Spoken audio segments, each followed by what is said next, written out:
श्लोक 29.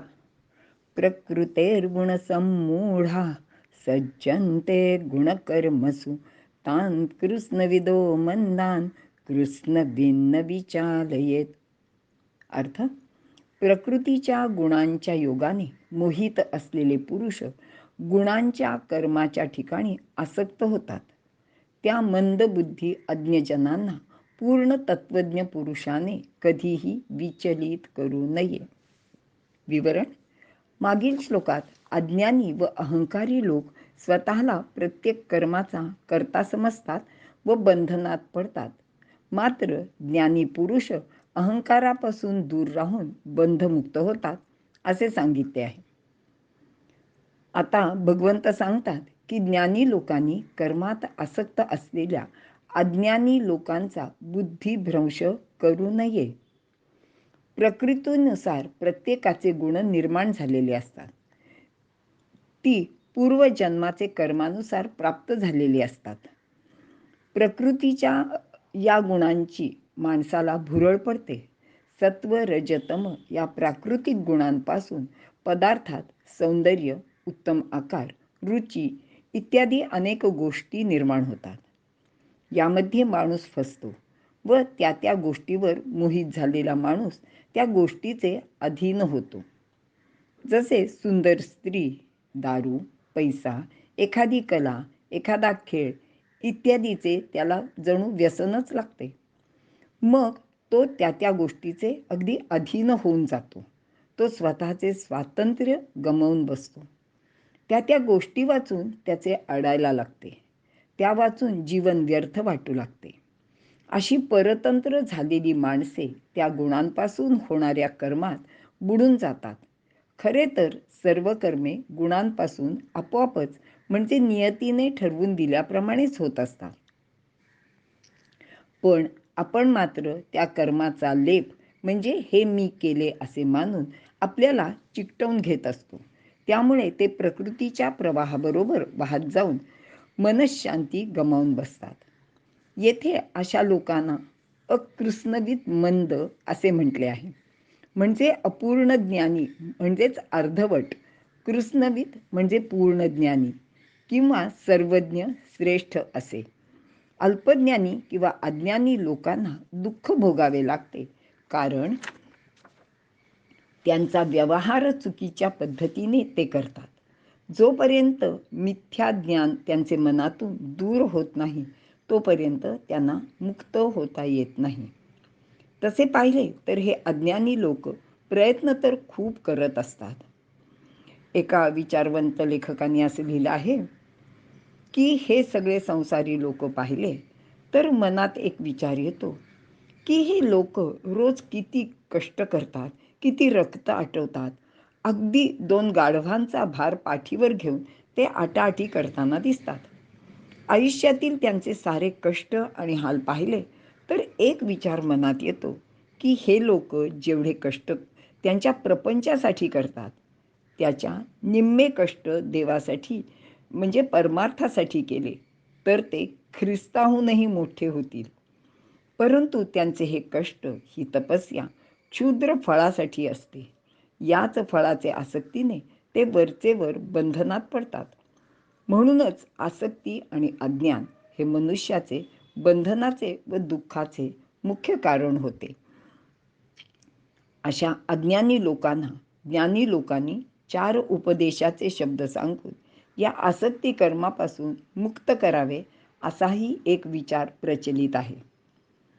परंतु भगवंत सांगतात की या मूढांना त्यांचे मार्गापासून विचलित करू नका, कारण त्यांना तसा उपदेश केला तर त्यांचा बुद्धिभेद होतो. मग ते जे कर्म करतात त्यापासून ते दूर जातीलच, पण त्यांना निष्काम कर्म करणे जमेलच असे नाही. मग त्यांची अवस्था त्रिशंकूसारखी होते. मनाच्या चंचलपणामुळे त्यांची अधिकच अवनती होत जाते.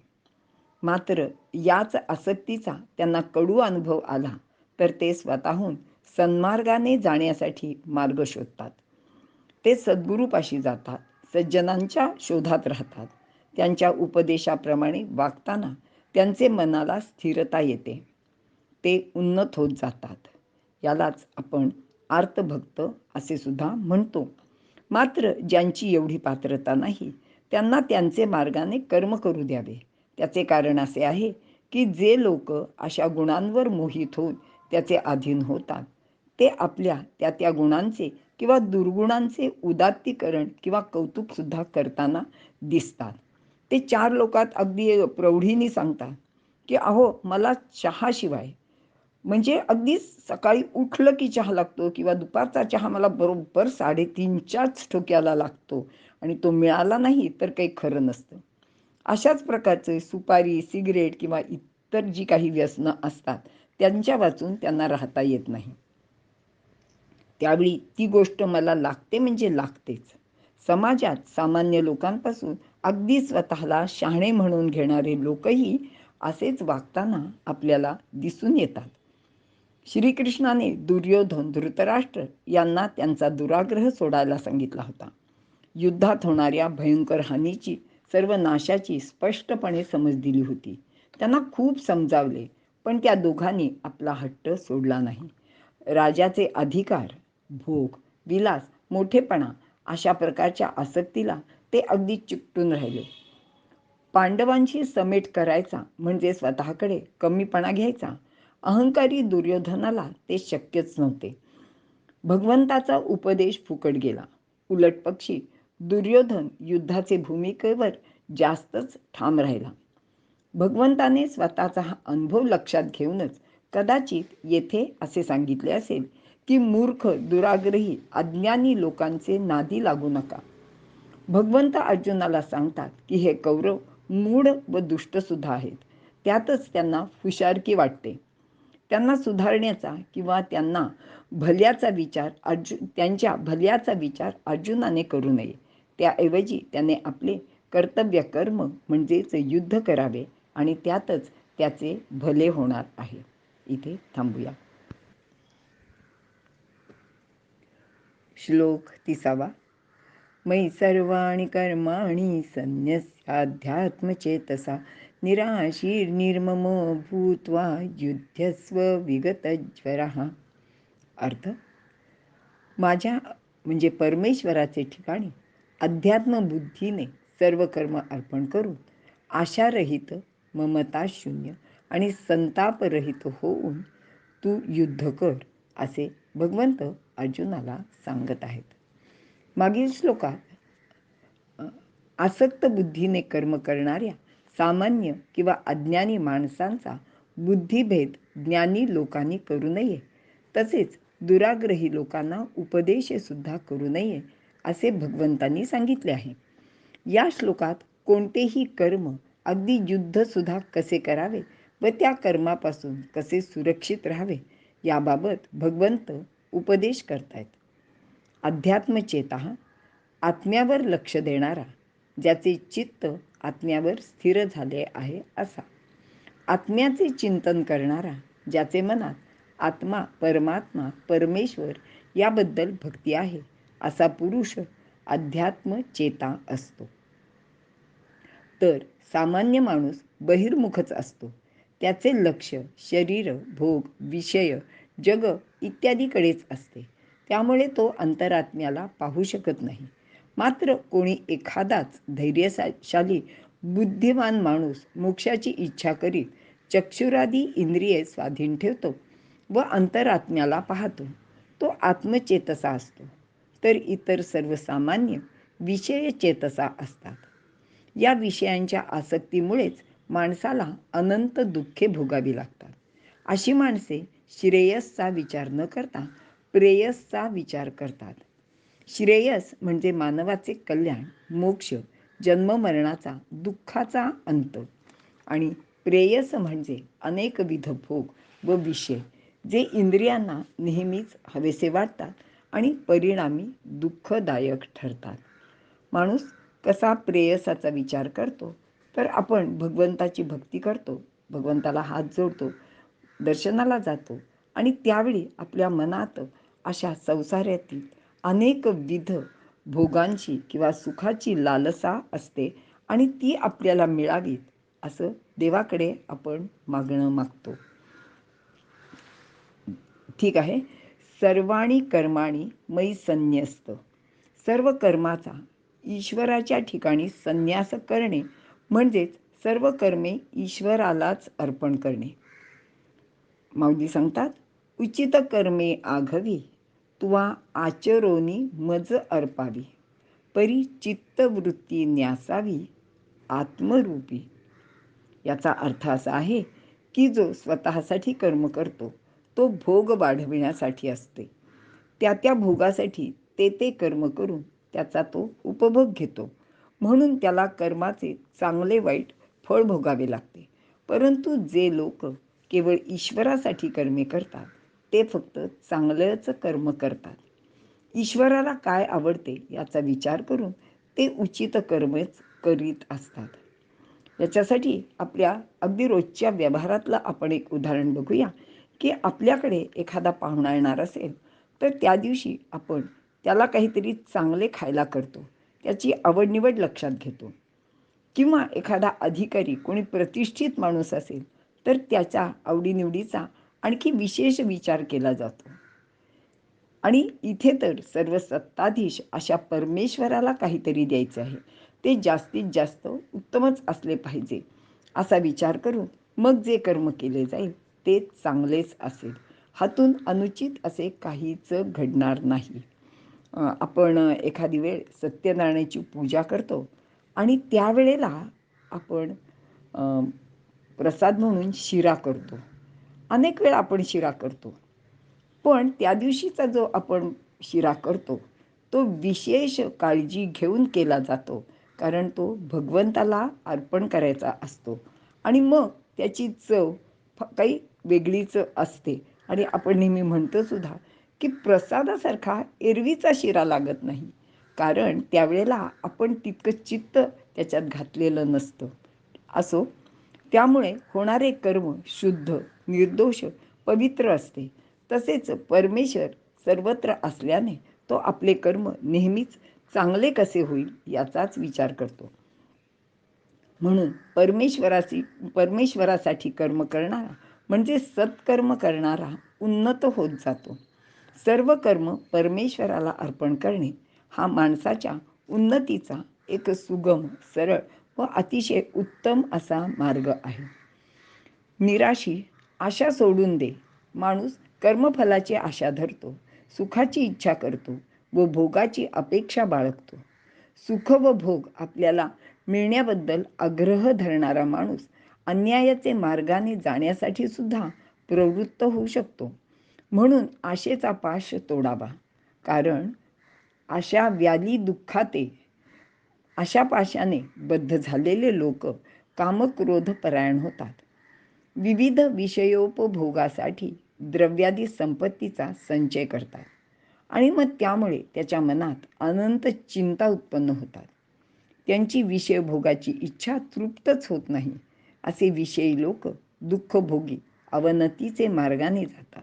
मात्र या आशेला दूर केले तर माणूस चिंतामुक्त आनंदी जीवन जगेल, दुःखापासून दूर राहील. निर्मम प्रत्येकाला आपल्या भोवती व आपल्या सहवासात असलेल्या माणसाला, वस्तूला माझं म्हणण्याची सवय असते. सर्वप्रथम माझा देह, मग माझे आईवडील, माझी मुलं, माझी पत्नी, माझा पती किंवा इतर आप्त, घर, गाव, देश, अगदी घरातली प्रत्येक वस्तू माझी आहे असे आपण म्हणत असतो. त्या सर्वांच्या संगात काही वेळा सुख तर काही वेळा दुःख भोगावे लागते. मुळातच ममत्व हे या दुःखाला कारणीभूत होते, कारण ज्याला आपण आपले म्हणतो त्याच्या वियोगाचे दुःख आपल्याला होतच असते. आपला कोणी आप्तपरिचयाचा म्हणजे जवळचा माणूस असेल तर त्याच्या मृत्यूचे आपल्याला दुःख होते, आपल्याला खूप वाईटसुद्धा वाटते. पण इतर जन म्हणजे आजूबाजूले, आपल्या समाजातले किंवा गावातले असे कोणी लोक गेले तर आपण फारसं काही दुःख करत नाही. म्हणजेच जिथे ममत्व नसेल तिथे दुःख होत नाही. विगत ज्वर, ज्वर म्हणजे संताप किंवा ताप. विगत म्हणजे विशेषे करून दूर होणे. ज्याची आशा नाहीशी झाली आहे, जो ममत्वापासून मुक्त झाला, ज्याचे चित्त परमेश्वराच्या ठायी दृढ झाले आहे, ज्याने आपले सर्व कर्म परमेश्वराला अर्पण केलेले आहे, त्याला संताप येण्याचे, क्रोध येण्याचे कोणतेच कारण शिल्लक राहत नाही. तो शांत, गंभीर, प्रसन्न असतो. अशा माणसाने युद्ध केले तर त्याचे हातून युद्धात अनेक लोकांचा जरी मृत्यू झाला तरी त्याला कोणताही दोष लागणार नाही, कारण अशा युद्धात त्याचा काहीच स्वार्थ नसतो. त्याला स्वतःसाठी काही मिळवायचे नसते, त्यामुळे त्याला मनस्ताप होत नाही. याचा विचार करून अर्जुनाने निर्मम निराशीर होऊन युद्ध करावे असे भगवंत सांगत आहे. माऊली म्हणतात, आता पार्था निशंक होई या संग्रामा चित्त देई. इथे थांबूया. श्लोक 31. ये मे मतमिदं नित्यमन्तिष्ठन्ति मानवाः श्रद्धावन्तो न सूयन्ते मुच्यन्ते तेपि कर्मभिः. अर्थ, जे लोक श्रद्धा ठेवून आणि दोषदृष्टी टाकून मत्सर सोडून या माझ्या म्हणजे भगवंताच्या मताप्रमाणे नित्य वर्तन करतात, ते सर्व पापपुण्य हेतू कर्मापासून मुक्त होतात. विवरण. मागील श्लोकात सांगितले की निराशी निर्मम होऊन सर्व व्यवहार करावेत, केलेले सर्व कर्म ईश्वराला अर्पण करावे. असे केल्याने कर्माचा दोष लागत नाही. या श्लोकात भगवंत सांगतायत की या त्यांच्या म्हणण्यावर पूर्ण श्रद्धा ठेवून जो कोणी वर्तन करील त्याला कोणत्याही कर्माचे दोष लागणारच नाहीत. माणसाला आपले कल्याण साधायचे असेल तर त्याने ईश्वराने सांगितलेला कर्मबंधनातून मुक्त होण्याचा हा मार्ग अनुसरावा. शरीर, इंद्रिय, मन, बुद्धी, कर्म, वस्तू इत्यादी माझे काहीही नाही या सत्याला समजून घ्यावे व त्याप्रमाणे आचरण करावे. स्वतःची उन्नती करून घेणारे लोक श्रद्धाळू आणि दोषैक दृष्टी न ठेवणारे असे असतात. सत्पुरुष आणि सद्ग्रंथ यांच्या वचनावर विश्वास ठेवून त्याप्रमाणे आचरण करणाऱ्यांना श्रद्धावान असे म्हणतात. त्यांचा मार्ग सरळ असतो, त्यात विघ्ने येत नाहीत. परमार्थ साधनात श्रद्धेची अत्यंत आवश्यकता असते. अशा लोकांनाच ज्ञानप्राप्ती होते. श्रद्धावान लभते ज्ञानम. श्रद्धा म्हणजे भगवंताचे सांगण्यावर व भगवंतावर निसंशय दृढ विश्वास असणे. प्रत्यक्षात मात्र आपण जड व विनाशी गोष्टी आपल्या आहेत असे मानून त्यावर श्रद्धा ठेवतो. मात्र या उलट या सर्व गोष्टी, अगदी आपले शरीरसुद्धा आपल्याला फक्त परमात्म प्राप्तीसाठीच मिळालेले आहे अशी श्रद्धा ठेवली तर माणसाला इंद्रियांचा संयम, तत्परता इत्यादी गुण आपोआप येतात.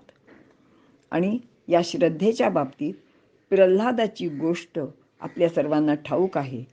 याशिवाय एका सामान्य माणसाने कोण्या एका साधूला गुरु मानले होते. त्याच्यावर अपार श्रद्धा ठेवली होती. तो त्याच्या दर्शनाला रोज जाण्याचा त्याने नेम केलेला होता. एकदा काय होते की पावसाळ्यात नदीला खूप पूर येतो. नदी पार करणे त्याला शक्य नसते आणि त्यावेळी नदी पार करायला तिथे नावाडीसुद्धा नसतो.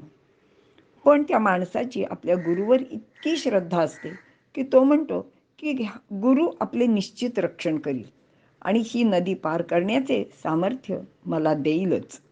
आणि अशी श्रद्धा ठेवूनच भर पुराचे वेळी पाण्यावर तो आपल्या खांद्यावरचे घोंगडे टाकतो आणि गुरुचे स्मरण करून त्यावर बसतो. आश्चर्य असे घडते की तो सुखरूपपणे नदी पार जातो, गुरुचे दर्शन घेतो. या गोष्टीचे तात्पर्य लक्षात घ्या की परमेश्वरावर अढळ श्रद्धा असेल तर माणूस मोठ्या संकटातून सुद्धा तरूनच जातो. अनसूयंत म्हणजे मतपररहित, मत्सररहित. इतरांचे गुणांमध्ये दोष पाहणे म्हणजे असूया. येथे भगवंताचे मतामध्ये म्हणजेच सांगण्यामध्ये दोष न शोधता, कोणतीही शंका न घेता त्यावर श्रद्धायुक्त अंतःकरणाने विश्वास ठेवावा.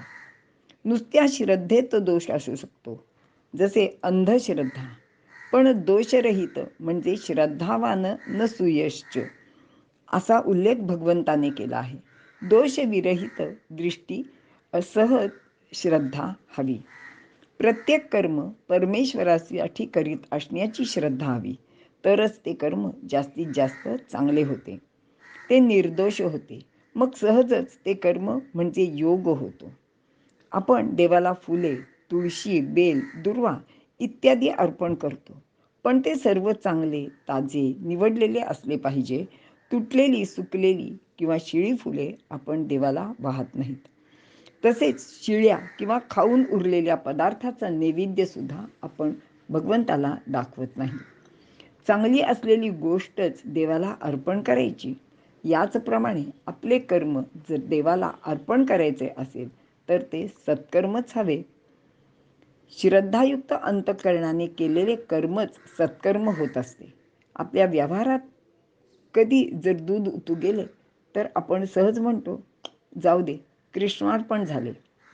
पण असे म्हणणे म्हणजे लबाडी आहे. जगाला फसविणारा माणूस स्वतःला फसवू शकत नाही. तो परमेश्वराला कसा फसवणार?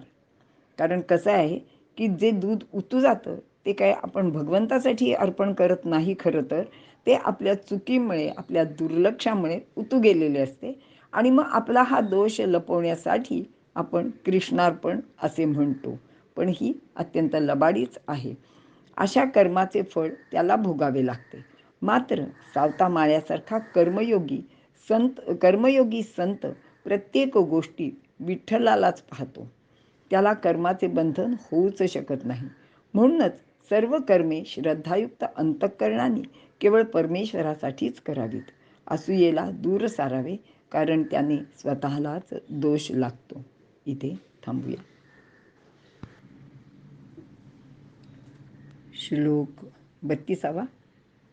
ये त्वे तदभ्यसूयन्तो नानुतिष्ठन्ति मे मतं सर्वज्ञानविमूढांस्तान् विद्धि नष्टान चेतसः.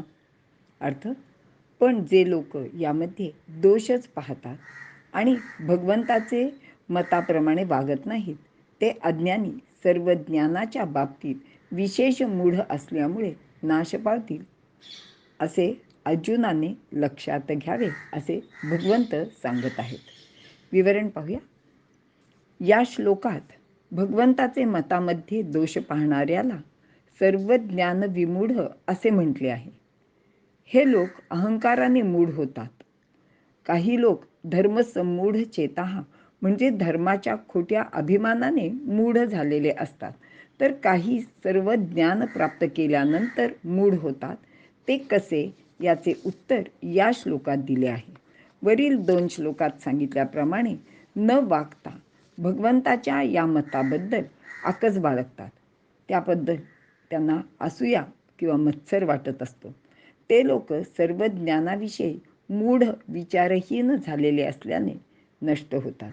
आपल्या पुराणात हिरण्यकश्यपूची गोष्ट आहे आणि हे त्याचे सर्वोत्तम उदाहरणही आहे.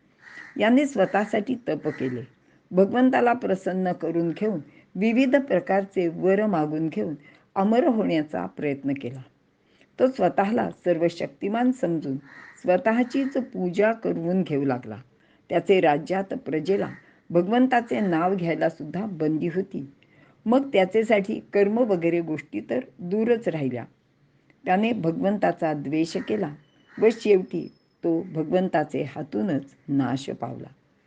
सर्व ज्ञान विमूढांतान या श्लोकात जे भगवंताचे मताप्रमाणे वागत नाहीत, त्याच्या उपदेशाची निंदा करतात, ते सर्व ज्ञानी असूनही विशेष मूढ आहेत, म्हणून त्यांचा नाश होतो, असे भगवंतांनी सांगितले आहे. कारण हे लोक उपयोजित म्हणजे प्रापंचिक किंवा उपभोग्य गोष्टीचे ज्ञानात म्हणजेच वेगवेगळ्या कला, विद्या अशा गोष्टीत रमतात आणि ते त्यानेच मोहितसुद्धा होतात. त्या गोष्टीचे निर्मितीबद्दल त्यांना विलक्षण चमत्कार दाखवण्यात ते अगदी गढून गेलेले असतात. अगदी वेदाध्ययन केलेले लोकसुद्धा आपल्या विद्येचा उपयोग उपभोगासाठी करताना दिसतात. विविध आचार, विचार, आहार इत्यादीचे ज्ञान त्यांनी प्राप्त करण्यात आपले आयुष्य वेचलेले असते आणि याच गोष्टीत ते आसक्तीसुद्धा बाळगतात. या व्यतिरिक्त इतर पारमार्थिक गोष्टींमध्ये त्यांना अजिबात रस नसतो. अशा लोकांना मोहित झालेले म्हटले आहे. मोह म्हणजेच अज्ञान. विविध प्रकारचे ज्ञान झालेले हे लोक ज्ञान फक्त उपभोगासाठीच उपयोगात आणताना दिसतात. येथे एक लक्षात घ्यायला हवे की हे लोक शिक्षित, तार्किक व ज्ञानीसुद्धा आहेत. ते अडाणी निरक्षर नाहीत. भगवंताच्या उपदेशाचा आशय त्यांना समजतो, पण ते त्या उपदेशाचा विपरीत अर्थ लावतात. जाणून बुजून युक्तीने त्या चांगल्या उपदेशाबद्दल आपले विपरीत विचार व्यक्त करतात आणि त्यासाठी ते तर्ककुतर्क, वितंडवाद, विपर्यास यांचा उपयोग करतात. आपल्या प्रभावी वक्तृत्वाने इतरांना चुकीचा मार्गसुद्धा दाखवतात. अशा प्रकारचे कार्य अडाणी, अशिक्षित माणूस कधी करू शकणार नाही. सत्याला असत्य आणि असत्याला सत्य ठरवायला लागणाऱ्या तर्कविद्ये वाचून किंवा युक्तिवादा वाचून ही असूया संभवतच नाही. आजकाल रामायण महाभारत या ग्रंथातील काही व्यक्तींच्या दोषांचे उदात्तीकरण करण्याची फॅशन लेखकांमध्ये झाली आहे आणि लोकांना ते खरेसुद्धा वाटते. श्रीराम, श्रीकृष्ण यांचे आचरणावर दोषारोप केले जातात. तसेच अनेक संतांच्या साहित्यातील वचने कशी चुकीची आहेत याबद्दल ते वाद निर्माण करतात. हे लोक देशप्रेमी लोकांना देशद्रोही ठरवितात. उदाहरणार्थ घ्यायचं झालं तर स्वातंत्र्यवीर सावरकरांचं ज्वलंत उदाहरण आपल्या डोळ्यासमोर आहे. अशा शब्दप्रेमी लोकांचे मनावर ज्ञानाचा संस्कार झालेला नसतो. हे पढत मूर्ख ज्ञानसागरात पोहून कोरडेच राहतात. ते घमेंडखोर असतात. त्यांना भगवंत विशेष मूढ असे म्हणतायत. ते आपल्याच कर्तृत्वाने अवनतीला जातात. भगवंत त्यासाठी विद्धी नष्टानं असा शब्दप्रयोग करतात, कारण मानव जन्म प्राप्त होऊन ते भगवंताचे मताप्रमाणे वागत नाहीत. ते जन्ममरणाचे चक्रात सतत फिरत राहतात. ते अचेतस म्हणजे केवळ भोगासाठी, स्वार्थासाठी जगणारे पशुतुल्य जीवन जगत असतात. असे लोक विशेष मूढ असतात. ते स्वतःचा नाश करून घेतात. मात्र माणसाने आपली उन्नती करून घेण्यासाठी तर्कशक्ती वाढविण्यापेक्षा हृदयातील सात्विक श्रद्धा वाढविली पाहिजे. आणि भगवान श्रीकृष्ण अर्जुनाला ही गोष्ट वारंवार सांगत आहेत. त्याचं कारण पण असं आहे की अर्जुन हा भगवंतांचा मित्र आहे, सखा आहे, बंधू आहे. शिवाय तो नात्यातला सुद्धा आहे. म्हणजे त्यांचं नाजूक नातं आहे की ते मेहुणा आहेत. हा भाव मनात आणून अर्जुन भगवंताच्या उपदेशाकडे दुर्लक्ष करू शकतो. शिवाय हा कृष्ण मला कोण सांगणार आणि मला काय कळत नाही का असा अहंभावसुद्धा अर्जुनाचे मनात उत्पन्न होऊ शकतो. कारण अर्जुन हा सुद्धा सर्व शास्त्र शिकलेला असा ज्ञानी पुरुष आहे आणि असे असल्याने श्रीकृष्ण त्याला वारंवार सांगत आहेत की त्याचे म्हणणे ऐकले नाही तर त्याचे परिणाम काय होतील आणि भगवंताचे सांगणे न ऐकणारे लोक अधोगतीला जातील. आणि अर्जुनाने सुद्धा हे लक्षात ठेवावे व भगवंताच्या उपदेशाप्रमाणे वागावे असा याचा अर्थ होतो. इथे थांबूया. श्लोक 33. सदृशं चेष्टते स्वस्याः प्रकृतेर्ज्ञानवानपि प्रकृती यान्ति भूतानि निग्रह किं करिष्यसि. अर्थ: ज्ञानी देखील आपल्या प्रकृतीच्या अनुरोधाने व्यवहार करतो. सर्व प्राणी आपापल्या प्रकृतीप्रमाणेच वागतात.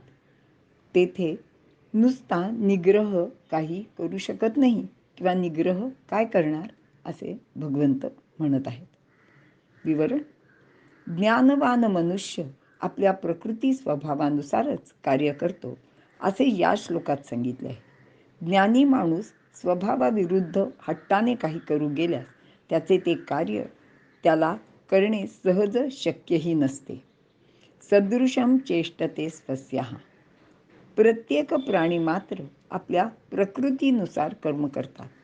खरे तर तशीच कर्मे त्याचेकडून केली जातात. अवतारी पुरुषसुद्धा याला अपवाद नसतात. भगवंतांनी ज्या योनीत जन्म घेतला आहे त्याप्रमाणे त्यांनी वर्तन केले. म्हणजे मत्स्य, कूर्म, वराह इत्यादी अवतार किंवा वानर योनीत हनुमंत म्हणून भगवान शंकर जन्माला आले. येथे त्यांचे शरीर योनी याप्रमाणे स्वभावाची भिन्नता आहे. वामन, परशुराम, राम, कृष्ण यांची स्वभाव भिन्नता तर सर्वश्रुत आहे. असे असले तरी एक गोष्ट लक्षात घेतली पाहिजे, ती म्हणजे येथे स्वभावाची भिन्नता आहे, पण प्रकृतीशी विच्छेद असल्याने परवशता नाही. सामान्य माणूस प्रकृतीचे अधीन असतो, म्हणून त्याचे ठिकाणी पराधीनता व स्वभाव भिन्नता या दोन्ही गोष्टी आहेत. स्वस्याः म्हणजे ज्ञानी पुरुषांची प्रकृती निर्दोष असते. प्रकृती त्यांना वश असते. कर्माच्या फळाचे मूळ कर्तृत्वाभिमान व स्वार्थबुद्धी यात आहे. महापुरुषांचे ठिकाणी ही दोन्हीही नसतात. त्यांच्या हातून कर्म सहजपणे घडत असतात. चेष्टते म्हणजे सहजपणे घडणे. त्या क्रिया अत्यंत शुद्ध असून साधकांसाठी आदर्श अशाच असतात. मागील जन्मातील व वर्तमानातील संस्कार, शिक्षण, वातावरण, मातापिता, उपासना, चिंतन, भाव, लाभणारे गुरु इत्यादीमुळे स्वभाव बनतो. तो प्रत्येकाचा भिन्नच असतो. तो प्रयत्नाने, सततच्या अभ्यासाने निर्दोष करता येतो. ज्ञानी पुरुषाचा स्वभाव रागद्वेषरहित अत्यंत शुद्ध असा असतो. ते प्रकृतीचे स्वाधीन नसतात, तर प्रकृती त्यांचे स्वाधीन असते. त्यामुळेच ते परवशतेला बळी पडत नाहीत. सामान्य माणसाची स्थिती मात्र या उलट असते. ते प्रकृतीचे अधीन असल्याने परवशतेला बळी पडतात आणि त्यानुसार ते कर्म करतात. प्रकृती यांती भूतानी. ज्ञानी माणूससुद्धा आपल्या प्रकृतीप्रमाणेच वागत असतो, कारण स्वप्रकृतीच्या विरुद्ध कोणाला वागता येत नाही. आणि या संबंधी एक छान श्लोक आहे. कृष्णो भोगी शुकस्त्यागी राजानौ जनक राघवौ वसिष्ठ कर्मकर्ताच पंचैते ज्ञानिनः स्मृतः. जीवनमुक्ती विवेक या ग्रंथातला हा श्लोक आहे. त्याचा अर्थ असा आहे की कृष्ण हा भोगी होता. त्याचे द्वारकापुरीत सर्व प्रकारचे वैभव व उपभोग प्राप्त होत असत. शुकाचार्य त्यागी होते, विरक्त होते, तर जनक व रामचंद्र राज्यकारभार दक्षतेने करणारे होते आणि वशिष्ठ यज्ञयाग, अध्ययन, अध्यापन असे करणारे होते.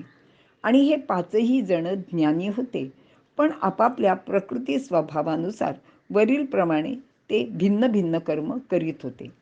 याचाच अर्थ असा होतो की ज्ञानी माणसे प्रकृतीच्या विरुद्ध कार्य करीत नाहीत. त्यांचा स्वभाव एकसारखा नसतो.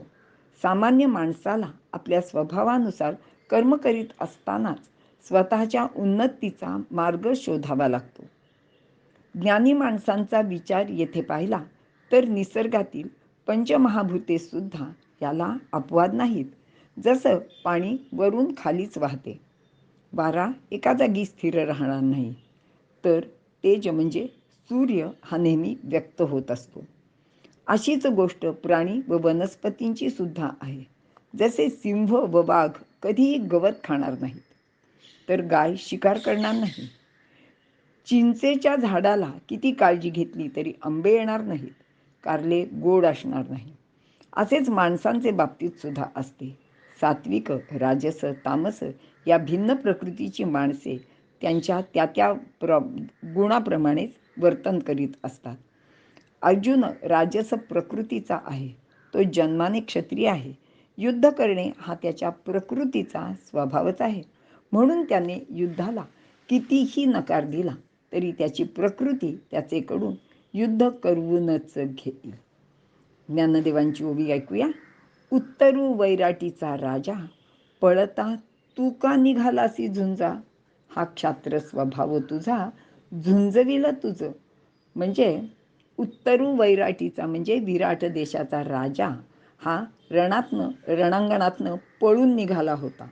आणि त्यावेळी त्याला थांबवून स्वतः अर्जुनाने तिथे युद्ध केलेले आहे. कारण समोर शत्रू उभा राहिला असता युद्ध करणे हा क्षत्रियाचा स्वभाव आहे आणि ती त्याची प्रकृती पण आहेच. रणांगणावर आपल्याच आप्तांचा गोतावळा पाहून त्याचे ममतेपोटी अर्जुनाला मोह झाला होता.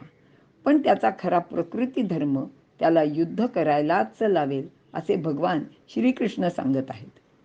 निग्रह किं करिष्यसि, प्रकृतीचे विरुद्ध कितीही निग्रह केला तरी त्याप्रमाणे वागणे सहज शक्यच नसते. निग्रह करणे हे संन्यासाचे काम आहे, ते इतरांना जमेलच असे नाही. अर्जुन येथे हट्टाने कर्माचा त्याग करू पाहत आहे, पण भगवंत त्याला सांगतात की प्रकृती त्याला तसे करू देणार नाही. ज्ञानदेव उदाहरण देतात की हिंगूत रासीला घाणी, तरी कैचे सुगंधत्व आणि, किंवा लसणातेन सांडी गंध, की त्या हिंगाला अगदी स्वतःच्या त्या वासाने खूप त्रास होतोय आणि त्याला अगदी तो कंटाळून गेलाय, पण त्याला काही सुगंध स्वतः आणता येणार नाही. असं उदाहरण माऊलींनी दिलेलं आहे. आणि अगदी तसंच हे आहे. ज्ञानी पुरुष त्यांच्या शुद्ध प्रकृतीच्या विरुद्ध कर्म करणार नाहीत. माणसाने उगाच भलताच निग्रह करू नये. आणि असे जरी असले तरी अपवादात्मक परिस्थितीत माणूस आपल्या अथक प्रयत्नाने नियंत्रण मिळवू शकतो. जसे विश्वामित्र क्षत्रिय असून ब्रह्मऋषी झाले. माणसाने मनाशी ठरवून इतरांचे हितासाठीच कर्म करावे, स्वतःचा स्वार्थ बाजूला ठेवावा.